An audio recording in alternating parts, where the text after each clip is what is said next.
예, 안녕하세요. 정보화 미래사회의 1주차 2교시가 되겠습니다. 이번 시간에 주제는 생각을 수학으로 풀다, 형식 논리학에 대해서 같이 한번 생각을 해보겠습니다. 자, 여러분들 수학하면은 많은 생각이 들죠. 수학이 뭐죠? 수학이라고 하는 것은 복잡하고 머리 아픈 것이다, 이런 생각을 하는 학생들도 있을 테고, 아니면은 수학은 아주 재밌는 그런 학문이다, 이렇게 생각할 수도 있겠습니다. 아마도 컴퓨터는 좋아하는데 재밌으니까 컴퓨터 게임, 근데 그 컴퓨터 게임은 좋아는 하는데 수학은 별로 안 좋아한다, 이런 친구도 있고, 컴퓨터 게임을 좋아하니까 그거는 어떻게 만들어졌지?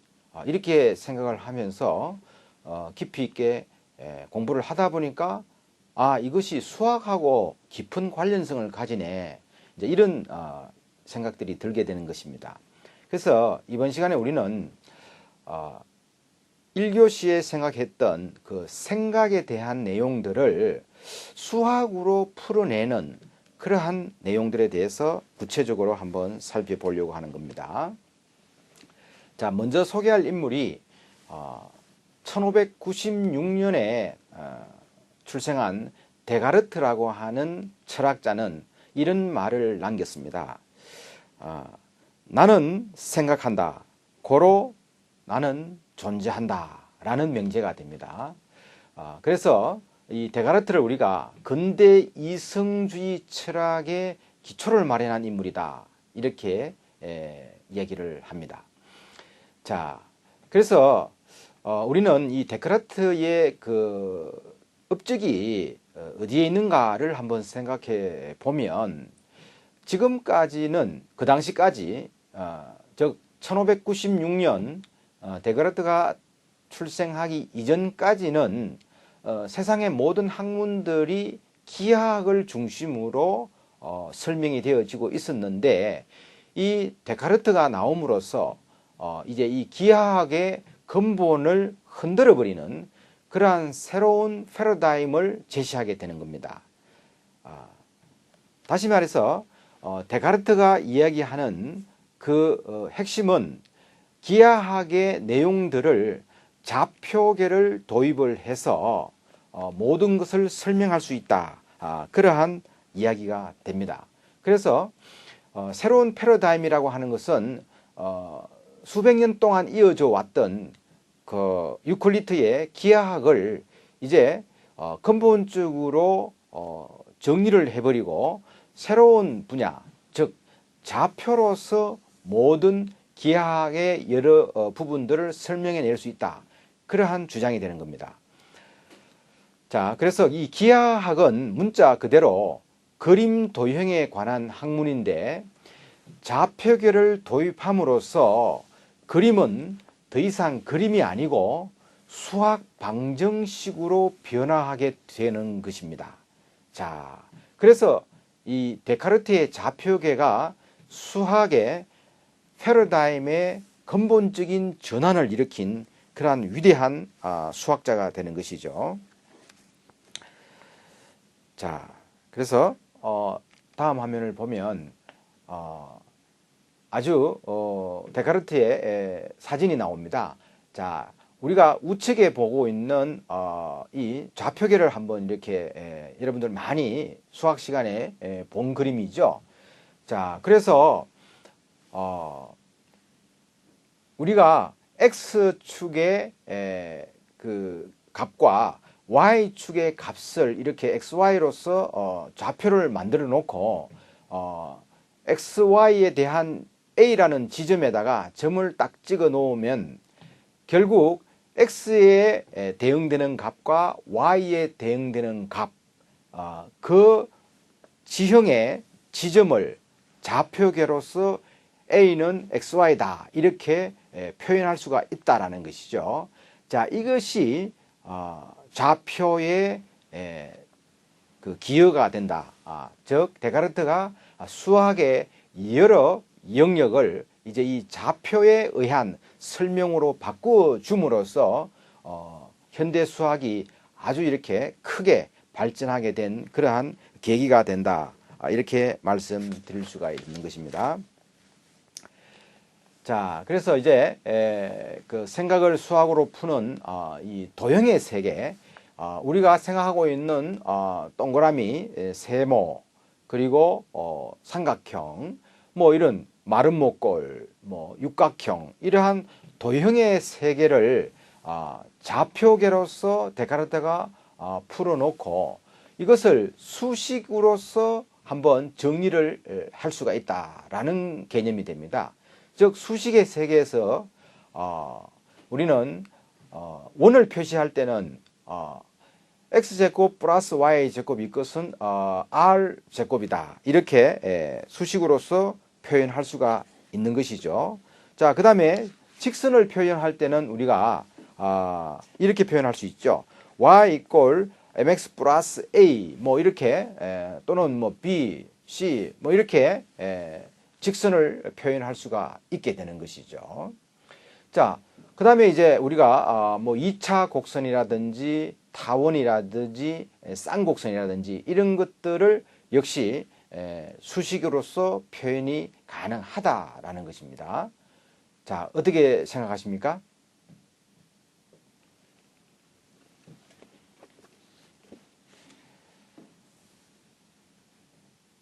자, 결국은 우리가 지금 창의성이 아주 중요시 되고 있다. 그런 이야기를 많이 하는데 지금까지의 기하학에서 표현한 이 도형을 이러한 수식의 세계, 좌표계로서 표현한 이 데카르트의 창의성은 우리가 아주 놀랄만한 그러한 업적으로 인정을 할 수가 있다라는 것입니다.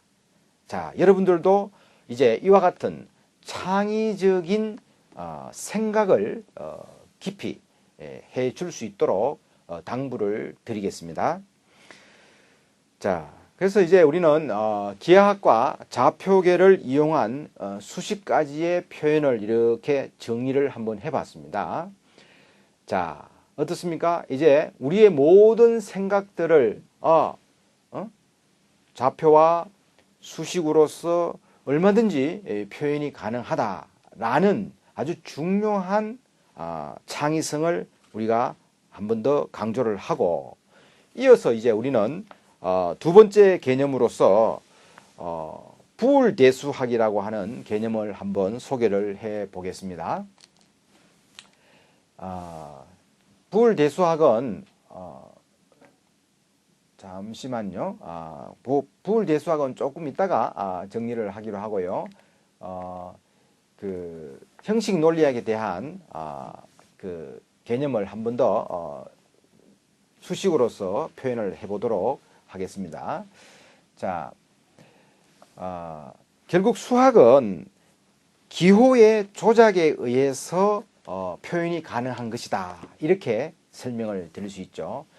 자, 그래서 이제 현실 세계의 내용을 한번 말씀을 드려보겠습니다. 어느 농장에서 소와 닭을 키우고 있습니다.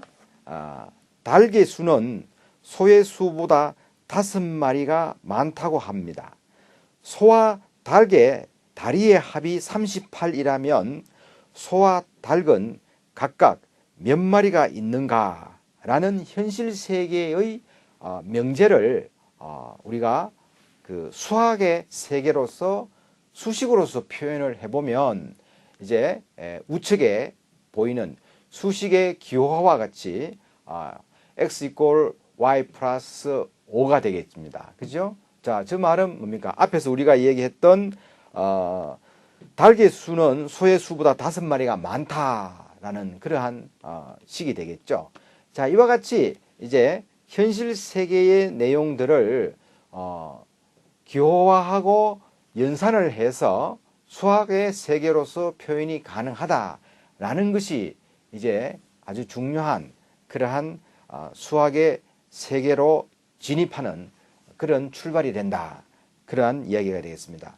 그래서 현재 여러분들이 생각하고 있는 모든 현실 세계의 문제들 또는 현실 세계의 논리값들 또는 여러 복잡한 문제들도 정보화, 즉 컴퓨터가 다 처리를 해내고 있다라는 것을 이 슬라이드를 통해서 그 단초를 삼을 수가 있다라는 것이죠.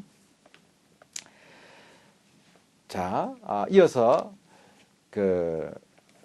이제 수식의 체계와 논리 수식 체계를 한번 살펴보려고 하는 겁니다. 자, 그래서 이제 우리는 현실 세계와 또 현실이 기반하고 있는 자연 현상을 이렇게 인간이 맞닥뜨리면서 삶을 영위하고 있습니다. 자, 이러한 현실 세계의 모든 내용들을 이제 기호화를 통해서 수식으로서 체계화를 가져올 수가 있겠죠. 자, 그래서 그 수식에 의해서 이제 우리는 기계적 조작을 하게 되면은 결국 문제의 답을 발견할 수 있고 새로운 사실을 발견할 수가 있게 되는 것이죠. 자, 이럴 때 우리는 자연현상의 모든 내용에 수식을 대입하고 새로운 사실을 발견해내는데 필수가 바로 수학이 된다. 그러한 결과가 됩니다. 자, 이어서 우리는 논리 수식 체계를 한번 정리를 해보면 밑에 그림이 되는데요. 사고의 세계와 인식의 세계. 자, 이제 우리가 1교시에 배웠던 생각에 대한 개념을 이제 우리는 사고라고 하는 그러한 단어로 대치를 했습니다. 그래서 사고의 세계와 인식의 세계, 즉 인식이라고 하는 것은 인간만이 커그니션 할 수 있는, 인간만이 인식을 할 수 있는 뇌를 가지고 있다. 물론 다른 동물도 뇌를 가지고 있습니다만은 사고의 세계와 인식의 세계를 함께 우리 인간은 가지고 있으면서 그 생각들을 이제 기호화로서 풀어내게 되면 논리가 그 속에 들어간다. 그런 이야기가 됩니다. 그래서 논리 기호의 기계적 조작에 의해서 우리는 인간 사고 체계를 규명할 수 있고 인간의 인지 능력을 규명해낼 수 있다라는 것이 됩니다. 자, 이것이 이제 우리가 통상적으로 이야기하는 부울의 논리 대수학이라고 하는 그러한 개념이 되는 것입니다. 자, 그래서 이제 우리는 참과 거짓, 이것을 이제 논리 상수로서 true와 false 개념으로 TF로 이렇게 표현을 하고 또는 참을 1로서 거짓을 0으로 이렇게 표현할 수도 있겠죠. 자, 이와 같은 개념을 우리가 부울이다, 부울 수학 체계다 이렇게 이야기를 할 수 있고요. 이 부울의 논리 수학 체계를 우리는 통상적으로 부울 대수학이다 이렇게 이야기를 하고 있습니다. 자, 방금 말씀드린 내용을 이렇게 표로서 한번 정리를 해보면 이렇게 되겠죠. 자, 왼쪽에 인간의 사고 세계와 인식의 세계를 이제 기호화를 통해서 논리 수식 체계로서 정리를 해보면 참을 우리가 T 또는 1이라고 이야기를 했죠. 자, 그 다음에 거짓을 false, F 또는 0이라고 이야기를 했습니다. 이것이 이제 논리 상수가 되는 것이고요. 그 다음에 논리 변수는 우리가 Q라고 이렇게 표현을 해보면 예를 들면 논리 변수에 Q의 값과 P의 값을 영역으로 놓게 되고 이 논리합, 즉 0과 0을 P와 Q를 합산을 해보면 0이 되겠죠. 자, 논리 곱 역시 0이 되겠습니다. 그죠? 그 다음에 부정, 그 값을 부정하면 부정한다는 것은 뭡니까? 우리가 참을 부정하면 거짓이 될 거고 거짓을 부정하면 참이 되겠죠. 이때 그 값이 0인 값의 부정은 1이 된다. 이렇게 말씀을 드릴 수 있겠죠. 그것이 저 표에서 보는 첫 번째 항이 되겠습니다. 자, 두 번째 역시 마찬가지죠. 두 번째 줄에 있는 P의 값이 0이고 Q의 값이 1인 경우에 논리합은 어떻게 될까요? 논리합은 1이 되겠죠. 예. 자, 그 다음에 논리의 곱수는 어떻게 됩니까? 참과 거짓을 곱하면 우리는 거짓이 된다라는 거죠. 자, 그 다음에 그 거짓의 부정은 뭡니까? 참이 되겠죠. 자, 그래서 1이 된다. 이렇게 설명을 드릴 수 있습니다. 자, 세 번째, P의 값이 1이고 Q의 값이 0이다. 이럴 때 논리합은 1이 된다. 그죠? 예. 즉, 참과 거짓이 합하면 참이 되고, 그 다음에 곱은 어떻게 됩니까? 참과 거짓을 곱하기 했을 때는 뭡니까? 거짓이 된다라는 거죠. 자, 그러면 우리는 거짓은 결국은 곱을 했을 때 함께 참과 섞일 수가 없다. 그런 내용이 됩니다. 자, 그 다음에 논리 변수에서 P와 Q가 1인 경우에 동일한 논리의 결과를 우리가 생각해 볼 수가 있는 것입니다. 자, 그 다음 화면을 한번 보겠습니다.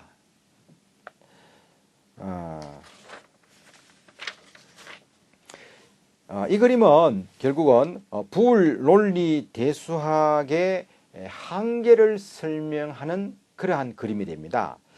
우리가 앞에서 설명했던 이러한 모든 논리 수식 체계로서 부울의 논리 대수학이 아주 큰 기여를 했다고 설명을 드렸는데 그 기여가 어떤 경우에는 치명적인 문제가 있다라는 것을 우리가 설명하기 위해서 이 그림을 한번 설명을 해 드리겠습니다. 자, 이 그림에서 우리는 이렇게 말씀드릴 수 있죠. 자, 주사위가 D라는 주사위가 A 위에 있다. 자, 그렇죠?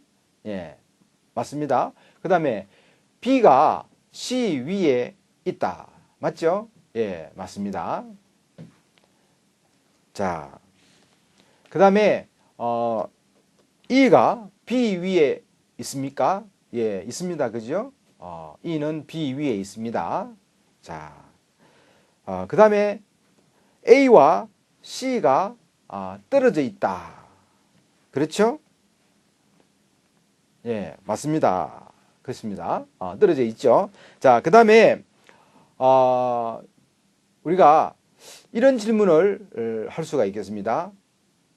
자, E가 C 위에 있는가? 라고 물으면 어떻게 될까요? 방금 전에 이 로봇이 E는 B 위에 있다고 인식을 했는데 질문이 E는 C 위에 있는가? 라는 질문이 오면 어떻게 될까요? 이 로봇은 헷갈리게 되는 것이죠. 자, 두 번째, B가 A 위에 있는가? 이런 질문을 던지면 이 로봇은 어떻게 생각할까요?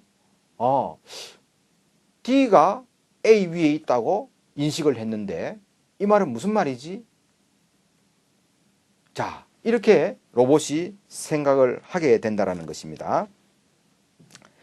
자, 그러면 이 대목에서 문제를 우리가 지적할 수가 있는 것입니다. 부울이 이야기한 부울의 논리 대수학에서 이 논리 체계는 문장, 우리가 1교시에서 명제를 문장으로 표현한다. 그렇게 설명을 드렸죠. 자, 그래서 부울의 논리 체계는 문장, 즉 명제를 그 기초로 하고 있기 때문에 이와 같은 질문, 즉 B는 A 위에 있는가 이런 질문을 던졌을 때 로봇은 헷갈리게 된다, 그런 이야기죠. 자, 그래서 논리 추론을 더 이상 전개할 수가 없다라는 겁니다. 우리는 여기서 E는 C 위에 있는가 라는 질문에서 이 로봇은 아니야, E는 B 위에 있다 라는 명제로만 인식을 하게 되는 것이죠. 자, 이때 우리는 부울의 논리대수학의 한계를 인정하지 아니할 수 없다, 이렇게 설명을 드릴 수 있는 겁니다. 어떻게 생각하세요?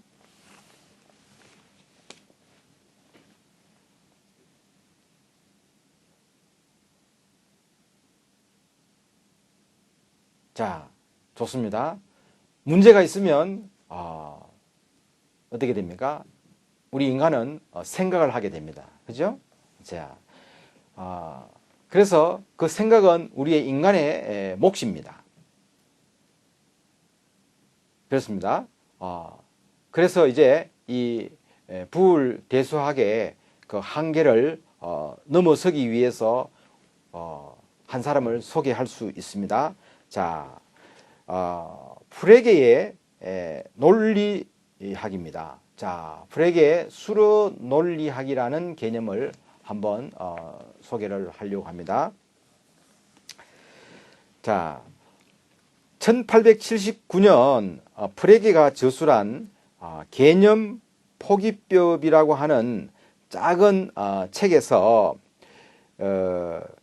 이제까지 출판된 논리학과 관련된 서적 중에서 가장 중요한 서적으로 평가되는 수로 논리학을 정의를 하려고 하는 겁니다. 자, 다른 말로 표현하면은 프레게는 문장을 분해하는데 문장이 개념 단위로 분해가 되기 때문에 더욱 고도한 논리 추론이 가능해졌다라는 진단을 내릴 수 있는 것이죠. 자, 이 대목에서 우리는 세그멘테이션이라고 하는 개념을 소개할 수 있습니다. 아무리 복잡한 개념이라도 그 개념을 나누어서 생각을 할 때 그 답이 명료하게 그 결과를 얻을 수 있다, 이런 이야기를 들을 수 있죠. 자, 부울의 논리 체계의 그 근간은 뭐냐 하면은 명제라고 하는, 다른 말로 문장에 의해서 개념을 정의했는데 비해서 이 프레게의 수로 논리학이라고 하는 것은 개념 단위로서 논리를 펼쳤다 하는데 아주 중요한 의미가 있다, 이런 말씀을 드리는 겁니다.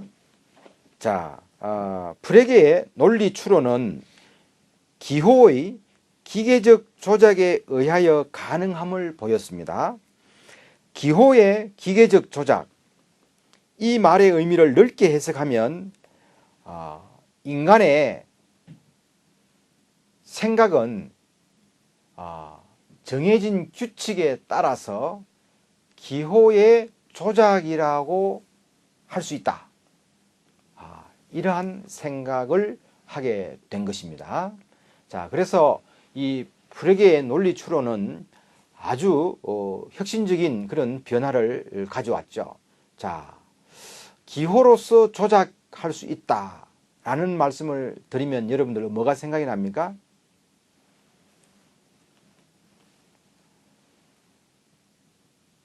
예,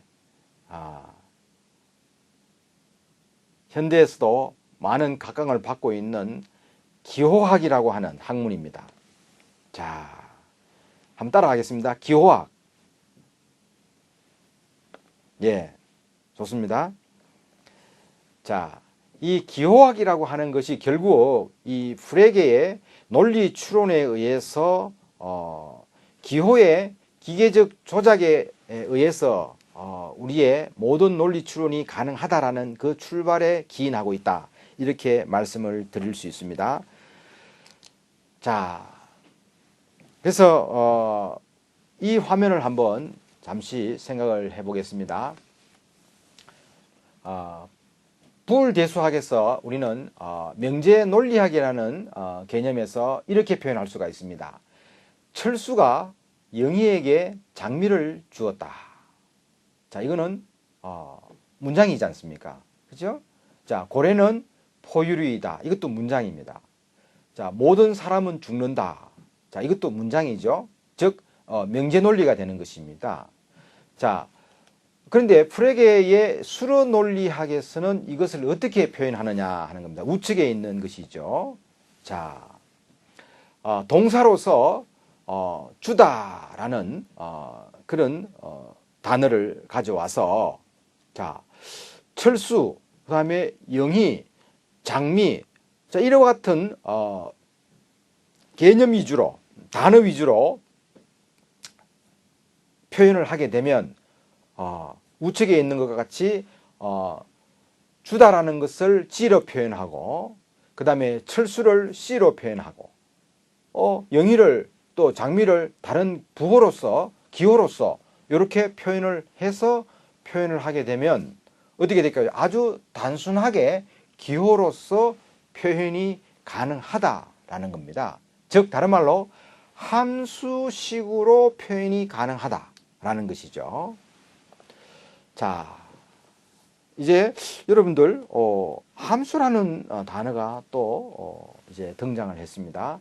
자, 지금 현대에 우리가 살고 있는 이 모든 그 현상, 사회 현상의 대부분을 우리가 이 함수식으로 표현할 수 있는 것이 가능해져 있습니다. 그래서 모든 정보화, 컴퓨터 프로그래밍 쪽에서의 표현들은 방금 설명드린 프레게의 수로 논리학의 함수를 기초로서 표현이 가능한 이러한 현실에 우리가 살고 있다. 이렇게 말씀을 드릴 수 있는 겁니다. 자, 좋습니다. 이제 어느 정도 이해가 되셨습니까? 예.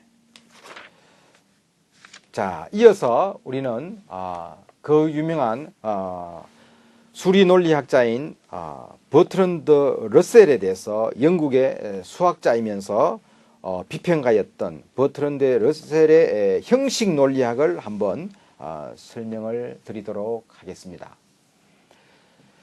자, 한번 따라 하겠습니다. 버트런드 러셀. 예, 좋습니다. 자, 이 러셀은 앞단에서 설명한 프레게의 수로 논리학의 모순을 지적한 것으로 유명합니다. 이것을 우리는 버트런드 러셀의 역설, 러셀스 패러독스라고 얘기를 하게 되는 것이죠.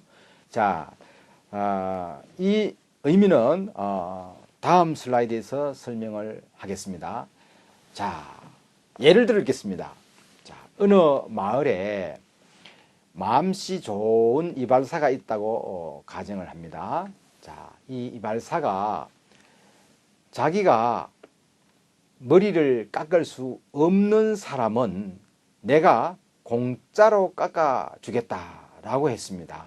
자, 자기가 자기 머리를 깎을 수 없는 사람은 내가 공짜로 머리를 깎아주겠다 라고 하니까 사람들이 공짜로 머리를 깎기 위해서 많이 왔습니다. 그죠? 자, 이것을 이제 집합으로 표현했을 때 집합 M을 자기가 머리를 깎을 수 없는 사람이 집합이라고 M을 표현하면 어떻게 될까요? 이발사는 자기가 머리를 깎을 수 없기 때문에 당연히 집합 M에 속하게 됩니다. 그죠? 그래서 이발사는 집합 M에 포함이 된다라는 개념이죠. 자, 그런데 우리가 한번 살짝 생각을 해보겠습니다. 한편 이발사는 자기가 머리를 깎을 수 없기 때문에 이발사 자신이 머리를 깎아야 되겠죠. 자, 그러면 자기가 머리를 깎을 수 있는 사람이 되기 때문에 M에 속하지 않게 됩니다. 그래서 이발사는 M에 속하지 않는다라는 기호로서 표현을 할 수가 있습니다. 자, 이렇게 되면 하나의 원소, 즉 이발사가 집합 M에 속하기도 하고 속하지 않기도 하는 것은 명백한 모순이 된다라는 이야기죠. 어떻습니까? 예, 모순입니다. 그렇죠? 자, 이것을 우리는 러셀의 패러독스다 이렇게 이야기를 하게 되는 겁니다.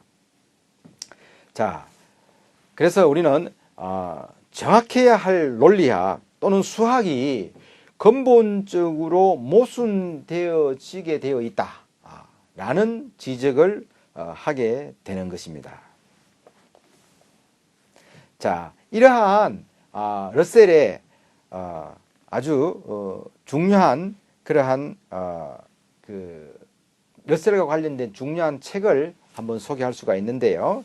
자, 우리가 이 러셀의 패러독스에 의해서 러셀의 삶을 한번 살펴보면 좋겠다. 수학적 사고방식에 대해서. 그래서 나온 책이 로지 코믹스라는 책이 있습니다. 자, 해서 책을 한번 소개를 하면은 이 로지 코믹스라는 책은 버트런드 러셀의 삶을 통해서 보는 수학의 원리라는 부제를 달고 러셀의 삶을 통해서 수학의 원리를 정립을 하고 명확하게 진술된 논리 위에 현대 수학의 기초를 세우겠다는 목표를 열정적으로 추구했던 철학자, 수학자들의 지적 모험 그리고 진리를 향한 구도의 길이 생생하게 묘사된 책이 바로 로지 코믹스라는 책입니다.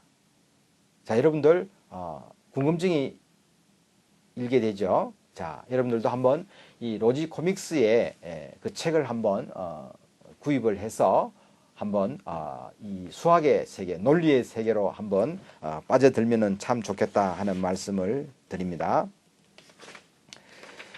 자, 그래서 이제 우리는 간단히 한번 정리를 해보면 부울은 논리 상수, 논리 변수 그리고 논리 연산자로 구성이 되는 논리 수학 체계를 정립을 했습니다. 두 번째로 프레게는 명제 중심, 즉 문장 중심의 부울 대수학을 확장해서 수로 논리 체계를 구성을 했습니다. 세 번째로 러셀의 역설이 대두된 이후에 많은 수학자는 이제 보다 견고한 논리학 체계를 정립을 하기 위해서 끊임없이 노력해 오고 있다. 그런 이야기입니다. 그래서 소개를 이제 우리 로지 코믹스라는 책을 통해서 우리가 소개할 수 있습니다. 이 책은 2011년도에 우리 번역이 되어져서 우리가 쉽게 이 책을 접할 수 있다. 이렇게 설명을 드립니다. 자, 그래서 이제 우리는 이번 시간에 이와 같은 여러 생각들을 수학으로 풀어내는 이 형식 논리학에 대해서 한번 공부를 했습니다. 예, 여러분 대단히 수고 많이 하셨습니다.